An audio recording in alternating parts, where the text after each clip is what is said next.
নমস্কার। আমি সোমা হালদার বলছি। আর আজকের আমরা প্রপোজাল রাইটিং এর মাস্টার ক্লাসের চতুর্থ দিনে পৌঁছেছি। আজকের যে ক্লাস সেটা হচ্ছে প্রজেক্ট ডিজাইন নিয়ে আমরা আলোচনা করব। তো আমরা সরাসরি চলে যাব এখন স্লাইড শোতে।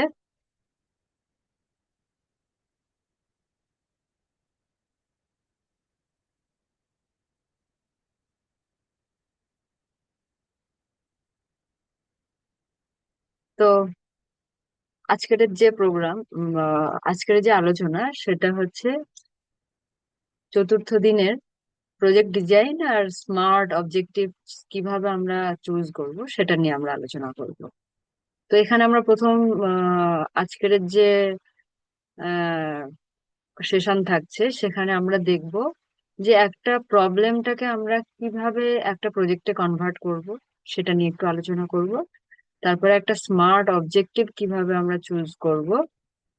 আর তারপর আমরা চলে যাব ডিজাইন, একটা প্রজেক্টের যে ফ্রেমওয়ার্ক হয় সেই ডিজাইন নিয়ে আলোচনা করব। আর লাস্টে আমরা ফাইনালি একটা কনসেপ্ট নোট ডেভেলপ করব। আহ তো প্রজেক্ট ডিজাইন আমরা জানি যে এটা হচ্ছে একটা প্রসেস। যখনই কোনো আমরা প্ল্যানিং করি, তো একটা প্রবলেমকে আমরা কিভাবে সলিউশন করব, সেখানে কিছু স্পেসিফিক অবজেক্টিভ থাকে, কিছু স্পেসিফিক ইন্টারভেনশন থাকে। সেই ইন্টারভেনশন বা সেই অবজেক্টিভ গুলো, অ্যাক্টিভিটিস গুলোকে আমরা আমাদের যে প্রবলেমটা আছে সেটাকে সলভ করব। আর এটা হচ্ছে একটা রোড ম্যাপ, যেখানে আমরা আগে থেকে বুঝতে পারি যে আমরা কি কি অ্যাচিভ করব, আর কি কেমন ভাবে সেটা প্রোগ্রেস বা প্রসেসটাকে মাপবো বা চেঞ্জ যেটা হবে সেটা মাপবো, সেটাই প্রজেক্ট ডিজাইন থেকেই আমরা আগে থেকে বুঝতে পেরে যাই। তো এখানে যেটা থাকছে যে প্রবলেম সলভ, যে কোনো প্রবলেম, যখনই কোনো আমরা প্রবলেম দেখি সেই প্রবলেমটাকে আমরা তার রুট কজ গুলো কজ গুলোকে আমরা বিশ্লেষণ করি। তারপর কি কি স্কোপ আছে সেগুলো অলরেডি এর আগে আমরা আলোচনা করেছি। আর তারপর আমরা এর আগের ক্লাসেই জাস্ট আলোচনা করেছি যে কারা স্টেক হোল্ডার হবে, এই যে প্রজেক্ট ডিজাইন হয় সেটা থেকে কারা বেনিফিট হবে। তো সেই বেনিফিট, টার্গেট পপুলেশন কারা হবে সেটা নিয়েও অলরেডি আমরা ডিসকাস করেছি। আর আর আজকের আমরা ডিসকাস করব একটা কনসেপ্ট নোট নিয়ে। এবারে কি কি ধরনের অ্যাক্টিভিটিস হবে, ইন্টারভেনশন হবে, ঠিক আছে, তার কি কি রেজাল্ট আসবে, আউটপুট, আউটকাম বা একটা ইম্প্যাক্ট কি কি আসবে, সেগুলোকে আমরা দেখবো। আর কিভাবে মেজার করা হয় একটা ইন্ডিকেটর সেট করে।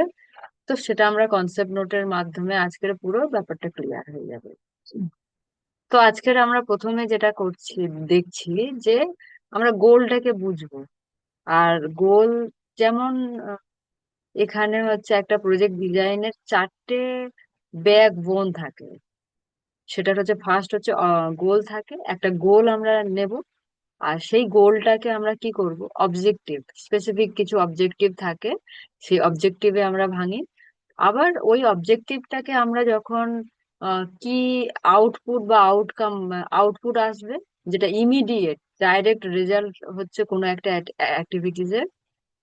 আর আহ, যখন চেঞ্জ আসে ওই অ্যাক্টিভিটিস বা ইনিশিয়েটিভ গুলো নেওয়ার জন্য, কি পরিবর্তন আসলো ওই কমিউনিটি বা পার্টিকুলার ওই টার্গেট গ্রুপের, সেটা হচ্ছে আউটকাম। তো আমরা প্রথমে দেখছি যে স্মার্ট অবজেক্টিভ। স্মার্ট একটা হচ্ছে এটা হচ্ছে একটা আম, কি বলবো এটা, প্রত্যেকটা যে স্মার্ট, তার এজ হচ্ছে স্পেসিফিক, মানে আমাদের যে অবজেক্টিভটা হবে সেই অবজেক্টিভটা স্পেসিফিক এবং ক্লিয়ার হবে। এম, এম ডিফাইন করছে যে মেজারেবল, মানে আমরা সেটাকে কিভাবে ট্র্যাক করব, আমরা অ্যাচিভ করছি কিনা তার জন্য কিছু ইন্ডিকেটর থাকে। আর অ্যাচিভ, এ এ ইন্ডিকেট অ্যাচিভেবল, মানে যাই কিছু আমরা নিই সেটা আমরা অ্যাচিভ করতে পারবো। একটা যে নির্দিষ্ট টার্গেট গ্রুপ বা টার্গেট আমরা যখনই ডিজাইন করি প্রজেক্ট, তখন আমরা একটা টার্গেট নিই, তো সেটা যেন রিয়েলিস্টিক হয় আর রেলিভেন্ট, মানে আমাদের যে প্রবলেমটা নিচ্ছি সেই প্রবলেমটা প্লাস ওর যে নিডস, সেটা যেন কমিউনিটি প্রবলেমের সাথে অ্যালাইনড হয়। এবার যখন অ্যালাইনমেন্ট হয় না, বা সেটা প্রবলেম আলাদা, নিড আমরা আলাদা নিলাম, তো তখন কিন্তু রেলিভেন্ট হবে না প্রজেক্টটা। তারপরে ফিফথ যেটা হচ্ছে টাইম বাউন্ড। যখনই কোনো প্রজেক্ট আমরা ডিজাইন করব, তার যে অবজেক্টিভ হবে সেখানে অবশ্যই করে একটা ডেডলাইন বা একটা টাইম ফ্রেমকে রিপ্রেজেন্ট করে। যেমন এখানে আমরা দেখছি একটা উইক অবজেক্টিভ, মানে যে অবজেক্টিভটা খুব একটা স্ট্রং নয়, আর একটা হচ্ছে স্মার্ট অবজেক্টিভ। যেমন ফার্স্ট হচ্ছে ইমপ্রুভ এডুকেশন অ্যামং চিলড্রেন। তো এই অবজেক্টিভটা দেখে আমরা বুঝতেই পাচ্ছি যে কোনো এডুকেশন একটা ব্রডার অবজেক্টিভ নিয়ে নেওয়া হয়েছে। এবার এখানে কোনো টার্গেট গ্রুপ আছে, কিন্তু টার্গেট গ্রুপের নাম্বার নেই। আর সেটা কত দিনে আমরা অ্যাচিভ করব, কতগুলো এরিয়াতে অ্যাচিভ করব, বা কি কি আমরা দেখতে চাইছি, সেগুলো কিন্তু এখানে ক্লিয়ার হচ্ছে। তো সেই জন্য আমরা স্মার্ট অবজেক্টিভ, মানে সেখানে আমরা এই যে পাঁচটা ইন্ডিকেটর, পাঁচটা কম্পোনেন্ট আছে, এই পাঁচটা কম্পোনেন্ট ওখানে যেন আমরা পাই। যেমন এখানে এক্সাম্পল আমরা দেখবো, increase school attendance of 300 children. 300 children, ah সেটা কতগুলো ভিলেজ? 10টা ভিলেজে।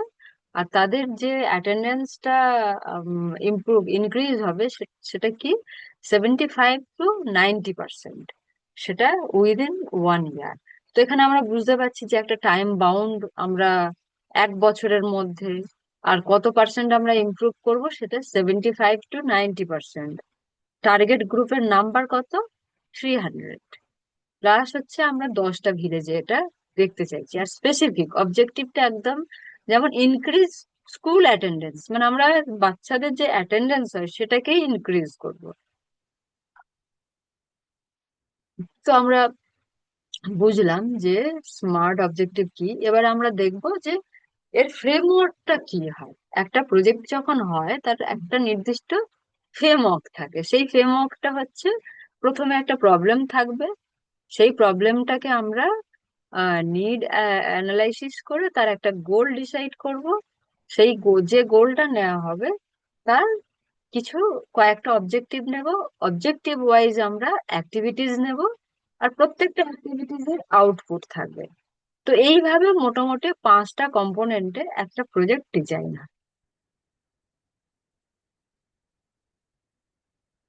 এবার আমরা দেখব আহ যে একটা প্রজেক্টের এক্সাম্পল, আমরা দুটো প্রজেক্টের এখানে এখানে দেখব সেখানটা কিভাবে আমরা অ্যাক্টিভিটিস গুলো সিলেক্ট করি। তো এখানে আমরা দেখছি যে আহ কোনো যখনই কোনো অ্যাক্টিভিটিস নেব, সেটা রেলিভেন্ট হতে হবে, প্র্যাকটিক্যাল হতে হবে, কস্ট এফেক্টিভ হতে হবে, আর ফোকাস। অনেক সময় আমরা এমন কিছু অ্যাক্টিভিটিস নিয়ে নিই যেটা খুব কস্ট, মানে অনেক টাকার প্রয়োজন হয় সেই অ্যাক্টিভিটিটা করতে গেলে, তো তখন আমরা কিন্তু সেই অ্যাক্টিভিটিটা করতেই পারি না। প্রজেক্টের একটা বড় পরিমাণ ফান্ড সেই অ্যাক্টিভিটিস এর পিছনে লেগে যাবে। তো সেটা তখন কিন্তু রেলিভেন্ট হবে না বা প্র্যাকটিক্যাল হবে না, সেই অ্যাক্টিভিটিটাকে আমরা চুজ করব না। তো এখানটা আমরা দুটো প্রজেক্ট নিয়ে আমরা দেখছি। প্রথমে উইমেন্স লাইভলিহুড প্রজেক্ট। তো সেখানে আমরা কি করব, আমাদের প্রথমে আইডেন্টিফাই করতে হবে যে কাদেরকে আমরা লাইভলিহুডটাকে দেব। তার জন্য আমাদের মোবিলাইজেশন মিটিং হবে, কমিউনিটিতে গিয়ে আমরা আইডেন্টিফাই করব আমাদের যে টার্গেট গ্রুপ থাকবে।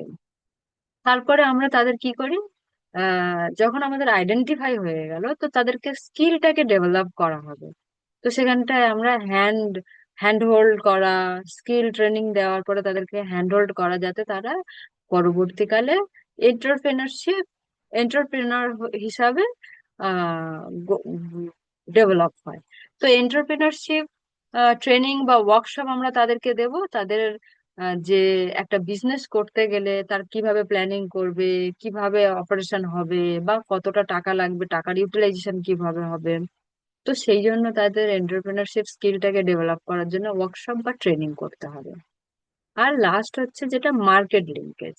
কারণ তাদের ইনকামটাকে ইমপ্রুভ করতে গেলে বা তাদের লাইভলিহুডটাকে অ্যাসিওর করতে গেলে তাদের তো ইনকামটাকে অ্যাসিওর করতে হবে। সেই জন্য কি করতে হবে, যা তারা যাই ট্রেনিং নিক বা কোনো প্রোডাক্ট বা সার্ভিস দিক, তখন কি করতে হবে, তারা যেন তাদের প্রোডাক্টটাকে কোনো বায়ার বা কোনো মার্কেটে তারা সেটাকে সেল করতে পারে। সেই জন্য মার্কেট লিঙ্কেজ একটা বড় কাজ, তার জন্য আমাদের বিভিন্ন ইনিশিয়েটিভ নিতে হবে। এবার এডুকেশন প্রজেক্টের এক্সাম্পল আমরা দেখব। যেমন আমরা কি করব, স্কুল এনরোলমেন্ট ড্রাইভ চালাবো, ডোর টু ডোর ক্যাম্পেইন হবে, সেখানে বাচ্চাদের রেজিস্ট্রেশন হবে, পেরেন্ট মিটিং হবে, যেখানে আমরা পেরেন্টসদের সঙ্গে কথা বলবো, তাদের বাচ্চাদের ডেভেলপমেন্ট বা কতগুলো বাচ্চা আছে ওই গ্রামে সেইগুলো জানার জন্য আমরা পেরেন্টসদের সঙ্গে কথা বলবো। যখন আইডেন্টিফাই হয়ে যাবে, তো তাদের রেমেডিয়াল ক্লাস দেওয়া হবে যাতে তাদের পড়াশোনার লেভেলটাকে আমরা বাড়াতে পারি। তো সেটা হয়ে গেল। তারপর আমরা যখন কমিউনিটিতে আর সব মানুষ, পেরেন্টস ছাড়া আর যারা আছে কমিউনিটি পিপলদের অ্যাওয়ারনেস বাড়ানোর জন্য বিভিন্ন রকমের অ্যাক্টিভিটি ডিজাইন করা হবে। তো এইভাবে আমরা কি হয়, কস্ট এফেক্টিভ, প্র্যাকটিক্যাল এবং ফোকাস কিছু অ্যাক্টিভিটিস আমরা অবজেক্টিভ ওয়াইজ নেব। তো এখানে আমরা দেখছি যে একটা প্র্যাকটিক্যাল এক্সাম্পল আমরা নেব, যে skill development for rural women. তো এখানটা গোল প্রথমে আমরা দেখছি improve livelihood opportunities for rural women. তো সেখানে অবজেক্টিভ কি আসছে? অবজেক্টিভ আসছে provide tailoring and entrepreneurship training two 100 women within 12 month. এখানে পুরো স্মার্ট যে ফর্মুলাটা সেটা আমরা পুরোটাই অ্যাপ্লিকেবল দেখছি। থার্ড যেটা হচ্ছে আউটপুট, এটা কি হলো, 100 women fully trend in vocational and business skill. মানে আমাদের যে 100টা মহিলা, তারা একদম ভোকেশনাল যে তাদের স্কিল দরকার সেইটাতে তারা স্কিল হবে এবং বিজনেস স্কিলও তারা পাবে, পেয়েছে আর কি। আর লাস্ট হচ্ছে আউটকামে কি হচ্ছে, 60 women start income generating activities post training. মানে তারা যে ট্রেনিং পেয়েছিল সেই ট্রেনিং এর পরে তারা তাদের বিভিন্ন ইনকাম জেনারেশন যে অ্যাক্টিভিটিস গুলো হয় সেগুলোতে 60 উইমেন এনগেজ হয়েছে আউট অফ 100। তো এখানে আমরা আউটকামে কি দেখলাম, 60% অ্যাচিভমেন্ট। তো এইভাবে মোটামুটি আমাদের প্রজেক্টের যে ডিজাইন হয় তার একটা প্র্যাকটিক্যাল এক্সাম্পল আমরা পেলাম। এবারে আমরা লাস্টে আমরা চলে আসব যে আমাদের হোমওয়ার্ক, সেটা হচ্ছে কি, প্রজেক্টের একটা কনসেপ্ট নোট হয়। যখনই আমরা কোনো প্রজেক্ট ডিজাইন করি, তো প্রজেক্ট ডিজাইনের পুরো একটা বড় সমস্ত মানে প্রজেক্ট অ্যানালাইসিস করা, প্রবলেম অ্যানালাইসিস করা, তারপরে তার ফিজিবিলিটি দেখা, নিড অ্যাসেসমেন্ট করা, তারপরে ল ফ্রেম বানানো, এটা তো একটা হিউজ পরিমাণ টাস্ক। তো সেই জন্য আমরা ডোনারকে মোবিলাইজ করার জন্য একটা কনসেপ্ট নোট দিই, সেটা 1 থেকে 2 পেজের হয়, যাতে ডোনার সেটা দেখলো, দেখার পরে তাদের যদি ইন্টারেস্ট থাকে তখন তারা নেক্সট লেভেলের একটা ডিটেলস, ডিপিআর বলে, ডিটেলস প্রজেক্ট রিপোর্ট চায়। তো সেটা করার আগে আমরা কনসেপ্ট নোট ডেভেলপ করি। তো সেই কনসেপ্ট নোট আমরা আজকে এখন দেখবো। তো সেখানে একটা ক্লিয়ার ডেসক্রিপটিভ একটা টাইটেল থাকবে, তারপর ব্যাকগ্রাউন্ড থাকবে, ব্যাকগ্রাউন্ড এবং প্রবলেম একটা স্টেটমেন্ট আমরা দেব, যে ইস্যুটা কি, কোন কনটেক্সটে এই প্রজেক্টটা ডিজাইন হয়েছে। এবার এবার হচ্ছে আমরা কি কি এভিডেন্স দরকার হবে। তো এই সমস্ত নিয়ে আমরা একটা প্রবলেম স্টেটমেন্ট করব। তারপরে কি থাকবে, গোল যেটা হবে, আর একটা স্মার্ট অবজেক্টিভ থাকবে। আর টার্গেট বেনিফিশিয়ারিজ আমরা ডিসাইড করব, কতজন কতটা এখানে হচ্ছে আমরা নেব। আর লাস্ট হচ্ছে যেটা হয়, আমরা কি কি ধরনের অ্যাক্টিভিটিস নেব, হ্যাঁ, আউটপুট আউটকামও কি কি থাকবে, সেটা পুরো আমাদের ওই কনসেপ্ট নোটটাতে ডিটেলস মোটামুটি একটা শর্টে আমাদের দিতে হবে। ধন্যবাদ। এবারে আমরা যাব প্রম্পটে, আমরা কিভাবে ইজিলি আমাদের এই এটাকে দেখতে পারি। তো সেখানে আমরা চলে যাব এখন। এবারে আমরা বুঝলাম যে কনসেপ্ট নোট কি, আর সাথে সাথে আমরা প্রজেক্টের যে ডিজাইন হয় সেই ডিজাইনটা আমাদের কাছে ক্লিয়ার হয়ে গেল। এবারে আমরা খুব ইজিলি, এখনকার দিনে তো এআই এর যুগ এসে গেছে, তো সেই জন্য আমরা এআই কে ইউজ করে কিভাবে তাড়াতাড়ি, খুবই অল্প সময়ে আমরা একটা কনসেপ্ট নোট বানিয়ে নিতে পারি, সেটাতে আমরা দেখবো। তো এখানে আমরা দেখা পাচ্ছি যে এটা হচ্ছে একটা প্রম্পট ইউজ করা হয়েছে, যেখানে আমাদের জাস্ট ছোট্ট কিছু ইনফরমেশন আমরা এখানে দিয়ে দেব। এখানে আমরা যত রকমের প্রজেক্টের কনসেপ্ট নোট ডেভেলপ করতে চাই, এই ফরম্যাটটাকে আমরা ইউজ করতে পারি। সেখানটা কি হবে, একটা টাইটেল দেওয়া হবে, একটা ব্যাকগ্রাউন্ড দেওয়া হবে, আর প্রবলেম স্টেটমেন্ট, নিড অ্যাসেসমেন্ট একটা থাকবে, গোল, স্মার্ট অবজেক্টিভ, কিছু কি অ্যাক্টিভিটিস থাকবে, are expected output R outcome. এইভাবে মোটামুটি আমরা যদি একটু ছোট্ট টুকরো টুকরো ইনফরমেশন আমরা এখানে দিয়ে দিই, তাহলে কি হবে, একটা কমপ্লিট কনসেপ্ট নোট আমাদের কাছে রেডি হয়ে যাবে। তো এর এখানে আমরা দেখবো অলরেডি ফিল আপ করা আছে, যেটা যেমন project, hmm hmm hmm project title, women empowerment through income generation. এবারে হচ্ছে লোকেশন আমরা কোথায় নিচ্ছি, এটা বাসন্তী ব্লক, সাউথ 24 পরগনাস, ওয়েস্ট বেঙ্গল। আর organization Sahaj live India, duration 12 month. আর প্রজেক্ট পার্টিসিপেন্ট কারা হচ্ছে, দাঁড়া না, দেখো না, দেখো, বানিয়েছি তো। আর কি,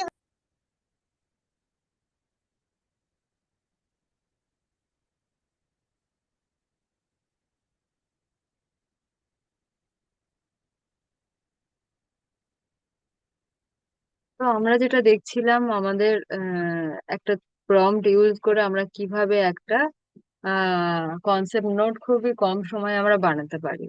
তো সেখানে আমরা দেখেছি যে আমাদের অলরেডি প্রজেক্টের একটা টাইটেল নিয়ে নিয়েছি, women empowerment through income generation. Location আমরা কোথায় সেটাও দিয়ে দিয়েছি, অর্গানাইজেশনের নাম আমরা দিয়ে দিয়েছি। এবারে এখানটা ডিউরেশন, এটা 1 বছরের জন্য। আর আমরা 200 জন উইমেনকে নিয়ে এটা করব। আর প্রবলেম কি হচ্ছে, যে তাদের লাইভলিহুডের যে অপরচুনিটি সেটা খুব limited, low income, lack access of skill, মানে তাদের কাছে খুব একটা ভোকেশনাল ট্রেনিং বা কিভাবে তারা বিজনেসে যুক্ত হবে সেই সমস্ত স্কিল গুলো তাদের নেই।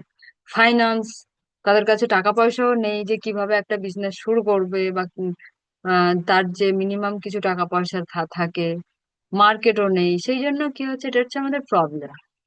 আর অ্যাক্টিভিটিস কি হচ্ছে, অ্যাক্টিভিটিস হচ্ছে skill training, SHG formation, entrepreneurship training, micro finance linkage, market linkage monitoring. এই অ্যাক্টিভিটিস গুলো দিয়ে আমরা ডিজাইন করব। আর এক্সপেক্টেড রেজাল্ট কি আসছে, ওদের ইনকামটা বাড়বে, ওরা বিজনেস শুরু করবে, তারপর ফাইন্যান্সিয়ালি ইন্ডিপেন্ডেন্স হবে, হাউস হোল্ড ইনকাম ওদের বাড়বে।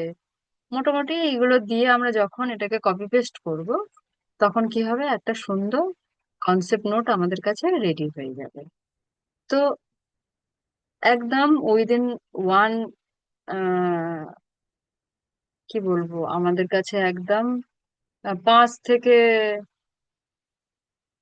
4 থেকে 5 মিনিটে আমাদের কাছে একটা কনসেপ্ট নোট রেডি হয়ে যাবে। এবার আমি এখানটা পেস্ট করব, করলে অটোমেটিক আমার একটা পুরো ডিটেলস কনসেপ্ট নোট রেডি। এবার এটাকে আমি যখন কপি করব, ওয়েট করব, পুরো কমপ্লিট লেখাটা চলে আসলো, বা সেটাকে আমরা কপি করব, পেস্ট করলেই আমাদের কাছে কিন্তু পুরো কনসেপ্ট নোট রেডি।